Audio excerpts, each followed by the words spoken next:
ಕಾಂಗ್ರೆಸ್ನ ಹಿರಿಯ ಶಾಸಕರು ಶಾಮನೂರು ಶಿವಶಂಕರಪ್ಪ ನಿಧನರಾಗಿದ್ದಾರೆ. 94 ವರ್ಷ ವಯಸ್ಸಾಗಿತ್ತು ಅವರಿಗೆ. ಬೆಂಗಳೂರಿನ ಖಾಸಗಿ ಆಸ್ಪತ್ರೆಯಲ್ಲಿ ವಿಧಿವಶರಾಗಿದ್ದಾರೆ. ಕಳೆದೊಂದು ತಿಂಗಳಿನಿಂದ ಆಸ್ಪತ್ರೆಯಲ್ಲಿ ಚಿಕಿತ್ಸೆಯನ್ನು ಪಡಿತಾ ಇದ್ರು. ಚಿಕಿತ್ಸೆ ಫಲಕಾರಿಯಾಗಿದೆ, ವಿಧಿವಶರಾಗಿದ್ದಾರೆ. ನಿಜಕ್ಕೂ ಆಘಾತಕಾರಿ ಸುದ್ದಿ ಇದು. ಅಖಿಲ ಭಾರತ ವೀರಶೈವ ಮಹಾಸಭಾದ ಅಧ್ಯಕ್ಷರಾಗಿದ್ದರು. ಸಮುದಾಯ ಅಂತ ಬಂದಾಗ ಎಲ್ಲರನ್ನೂ ಕೂಡ ಒಟ್ಟಾಗಿ ತೆಗೆದುಕೊಂಡು ಹೋಗ್ತಾ ಇದ್ರು. ರಾಷ್ಟ್ರ ಮಟ್ಟದಲ್ಲೂ ಕೂಡ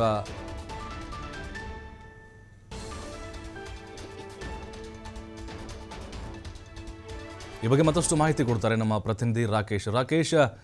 ನಿಜಕ್ಕೂ ಆಘಾತದ ಸುದ್ದಿ ಇದು.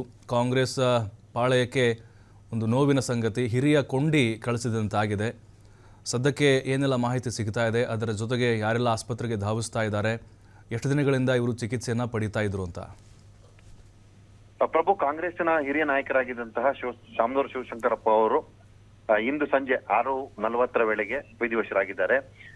ಪಕ್ಷದ ಹಿರಿಯ ನಾಯಕರಾಗಿ ಲಿಂಗಾಯತ ಸಮುದಾಯದ ಪ್ರಭಾವಿ ಮುಖಂಡರಾಗಿ ಗುರುತಿಸಿಕೊಂಡಿದ್ದರು ಅವರು. ಅಖಿಲ ಭಾರತ ವೀರಶೈವ ಮಹಾಸಭಾದ ರಾಷ್ಟ್ರೀಯ ಅಧ್ಯಕ್ಷರಾಗಿ ಕರ್ತವ್ಯ ನಿರ್ವಹಿಸಿದಂತಹ ಅವರು ಕಾಂಗ್ರೆಸ್ನಲ್ಲಿ ಆ ಸಮುದಾಯದ ಪ್ರಭಾವಿ ನಾಯಕರಾಗಿ ಮುಂಚೂಣಿಯಲ್ಲಿದ್ದವರು, ಹಾಗೆ ಗುರುತಿಸಿಕೊಂಡಿದ್ದವರು. ಸಮುದಾಯದ ವಿಚಾರಗಳಲ್ಲಿ ಸದಾ ತಮ್ಮ ಬದ್ಧತೆಯನ್ನು ಪ್ರದರ್ಶನ ಮಾಡ್ತಾ ಪಕ್ಷಕ್ಕೆ ಆ ಸಮುದಾಯದ ಕಡೆಯಿಂದ ಬಹಳಷ್ಟು ಕೊಡುಗೆಯನ್ನ ತರುವಲ್ಲಿ ಅವರು ಪ್ರಮುಖ ಪಾತ್ರವನ್ನು ವಹಿಸಿದ್ರು. ಕಳೆದೊಂದು ತಿಂಗಳಿನಿಂದ ಬೆಂಗಳೂರಿನ ಖಾಸಗಿ ಆಸ್ಪತ್ರೆಯಲ್ಲಿ ಚಿಕಿತ್ಸೆಯನ್ನು ಪಡಿತಾ ಇದ್ರು. ವಯೋಸಹಜ ಸಮಸ್ಯೆಯಿಂದಾಗಿ ಆಸ್ಪತ್ರೆಗೆ ದಾಖಲಾಗಿದ್ದಂತಹ ಅವರು 2 ಬಾರಿ ತೀವ್ರ ನಿಗಾ ಘಟಕದಲ್ಲಿ ಚಿಕಿತ್ಸೆಗೆ ದಾಖಲಾಗಿಕೊಂಡಿದ್ರು. ಇದಾದ ಬಳಿಕ ಚಿಕಿತ್ಸೆಯಲ್ಲಿ ಚೇತರಿಕೆ ಕಾಣದ ಹಿನ್ನೆಲೆಯಲ್ಲಿ ಇಂದು ಸಂಜೆ ಅವರು ನಿಧನರಾಗಿದ್ದಾರೆ ಅನ್ನುವಂತ ಮಾಹಿತಿ ಸಿಕ್ಕಿದೆ. ಒಟ್ಟಾರೆ ಅವರ ನಿಧನದಿಂದ ಕಾಂಗ್ರೆಸ್ ಪಕ್ಷಕ್ಕೆ ಹಿರಿಯ ಮಾರ್ಗದರ್ಶಕರೊಬ್ಬರನ್ನ ಕಳೆದುಕೊಂಡಂತ ಸನ್ನಿವೇಶ ನಿರ್ಮಾಣ ಆಗಿದೆ. ಸಿದ್ದರಾಮಯ್ಯನವರ ಸರ್ಕಾರದ ಮೊದಲ ಅವಧಿಯಲ್ಲಿ ಸಚಿವರಾಗಿ ಅವರು ಕರ್ತವ್ಯವನ್ನು ನಿರ್ವಹಿಸಿದ್ರು. ಆ ಬಳಿಕ ಪಕ್ಷದ ಮಾರ್ಗದರ್ಶನ ಜಾಗದಲ್ಲಿ ಕೂಡ ಅವರು ಇದ್ರು. ಹಿರಿಯ ಕಾಂಗ್ರೆಸ್ ನಾಯಕರ ಜೊತೆ ಉತ್ತಮ ಒಡನಾಟವನ್ನ ಕೂಡ ಹೊಂದಿಕೊಂಡಿದ್ರು. ಮಧ್ಯ ಕರ್ನಾಟಕ ಭಾಗದಲ್ಲಿ ಕಾಂಗ್ರೆಸ್ ಪಕ್ಷವನ್ನ ಸಂಘಟನೆ ಮಾಡುವ ದೃಷ್ಟಿಯಲ್ಲಿ ಬಹಳ ಮಹತ್ತರವಾದಂತಹ ಪಾತ್ರವನ್ನು ನಿರ್ವಹಿಸಿದ್ದವರು ಶಾಮನೂರು ಶಿವಶಂಕರಪ್ಪ ಅವರು. ಅವರ ನಿಧನಕ್ಕೆ ಕಾಂಗ್ರೆಸ್ ಪಕ್ಷದ ಹಿರಿಯ ನಾಯಕರು ಕಂಬನಿ ಮಿಡಿದಿದ್ದಾರೆ. ಹಾಗೆ ಇತರ ಪಕ್ಷದ ಪ್ರಮುಖ ನಾಯಕರುಗಳು ಕೂಡ ವಿಷಾದವನ್ನ ವ್ಯಕ್ತಪಡಿಸಿದ್ದಾರೆ. ಪ್ರಭು, ಅಂದರೆ ರಾಕೇಶ್, ಈಗ ಅವರ ಕೆಲವೊಂದಿಷ್ಟು ಮಾತುಗಳನ್ನು ನಾವು ಗಮನಿಸ್ತಾನೆ ಇರ್ತಿದ್ವಿ. ನೇರವಾದಿ ಮತ್ತು ನಿಷ್ಠುರ, ಅಂದರೆ ಏನೇ ಇದ್ರೂ ಕೂಡ ನೇರವಾಗಿ ಸಾಕಷ್ಟು ಸಂದರ್ಭಗಳಲ್ಲಿ ತಮ್ಮ ಸಮುದಾಯ ಆಗಿರ್ಬೋದು, ಪಕ್ಷದ ಆಂತರಿಕ ವಿಚಾರ ಆಗಿರ್ಬೋದು, ಅದಾದರೆ ಡೈರೆಕ್ಟಾಗಿ ಹೇಳ್ತಾ ಇದ್ರು ಅಂತ ಅವ್ರ ವ್ಯಕ್ತಿತ್ವ ನೋಡೋದಾದ್ರೆ.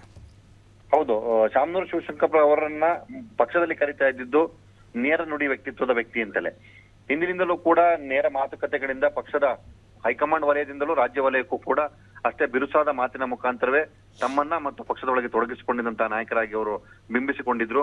ಹಿಂದಿನ ಅವಧಿ ಸರ್ಕಾರದಲ್ಲೂ ಕೂಡ ತಮ್ಮನ್ನ ಸಚಿವ ಸಂಪುಟದಿಂದ ಕೈ ಬಿಡ್ತಾರೆ ಅನ್ನುವಂತ ಸಂದರ್ಭದಲ್ಲಿ ಸರ್ಕಾರದ ವಿಚಾರದಲ್ಲೂ ಕೂಡ ಒಂದು ಹೇಳಿಕೆಯನ್ನ ಕೊಟ್ಟು ಅದಕ್ಕೆ ಸಂಕಷ್ಟದ ಸನ್ನಿವೇಶವನ್ನು ತರುವಂತ ಸ್ಥಿತಿ ನಿರ್ಮಾಣ ಮಾಡುವಂತ ಒಂದು ಪಾತ್ರದಲ್ಲಿ ಅವರು ಕೂಡ ಪ್ರಮುಖರಾಗಿದ್ರು. ಅಂದ್ರೆ ತಮ್ಮ ಜವಾಬ್ದಾರಿ ವಲಯದ ಒಳಗಡೆ ಯಾವುದೇ ರೀತಿಯಾದಂತ ರಿಸ್ಕ್ ಬಂದ್ರು ಅದನ್ನು ತೆಗೆದುಕೊಂಡು ಮುನ್ನಡೆಸುವಂತ ಶಕ್ತಿ ಅವರಿಗಿತ್ತು. ಹೀಗಾಗಿ ಅವರಿಗೆ ಪಕ್ಷದಲ್ಲಿ ಒಂದು ವಿಶೇಷ ಸ್ಥಾನಮಾನ, ಗೌರವ ಇತ್ತು. ಎಐಸಿಸಿ ಅಧ್ಯಕ್ಷರಾದಂತಹ ಮಲ್ಲಿಕಾರ್ಜುನ್ ಖರ್ಗೆ ಅವರಿಗೂ ಕೂಡ ಅವರು ಆಪ್ತ ಬಳಗದಲ್ಲಿ ಒಬ್ಬರು ಅನ್ನುವಂತ ಗುರುತಿಸಿಕೊಳ್ಳುವ ಮಟ್ಟಿಗೆ ತಮ್ಮ ಚಾಪನ್ನ ಬೆಳೆಸ್ಕೊಂಡಿದ್ರು. ಎಲ್ಲದಕ್ಕಿಂತ ಹೆಚ್ಚಾಗಿ ಲಿಂಗಾಯತ ಸಮುದಾಯದ ಪ್ರಮುಖ ನಾಯಕರಲ್ಲಿ ಅವರು ಒಬ್ಬರು ಅನ್ನುವಂಥದ್ದು ಗಮನಾರ್ಹ ವಿಚಾರ. ಪ್ರಭು, ಥ್ಯಾಂಕ್ ಯು ರಾಕೇಶ್ ಮಾಹಿತಿಗಾಗಿ. 6 ಬಾರಿ ಶಾಸಕರಾಗಿದ್ದರು, 1 ಬಾರಿ ಸಂಸದರಾಗಿದ್ದರು ಶಾಮನೂರು ಶಿವಶಂಕರಪ್ಪನವರು. ನಾಳೆ ಶಾಮನೂರು ಶಿವಶಂಕರಪ್ಪ ಅವರ ಅಂತ್ಯಕ್ರಿಯೆ ಜರುಗುತ್ತೆ. ಸಕಲ ಸರ್ಕಾರಿ ಗೌರವಗಳೊಂದಿಗೆ ಅಂತ್ಯಕ್ರಿಯೆಗೆ ಎಲ್ಲ ಸಿದ್ಧತೆಗಳನ್ನು ಈಗ ಮಾಡಿಕೊಳ್ಳಲಾಗ್ತಾ ಇದೆ. 6 ಬಾರಿ ಶಾಸಕರಾಗಿದ್ದರು, 1 ಬಾರಿ ಸಂಸದರಾಗಿ ಸೇವೆಯನ್ನು ಸಲ್ಲಿಸಿದ್ದಾರೆ ಶಾಮನೂರವರು.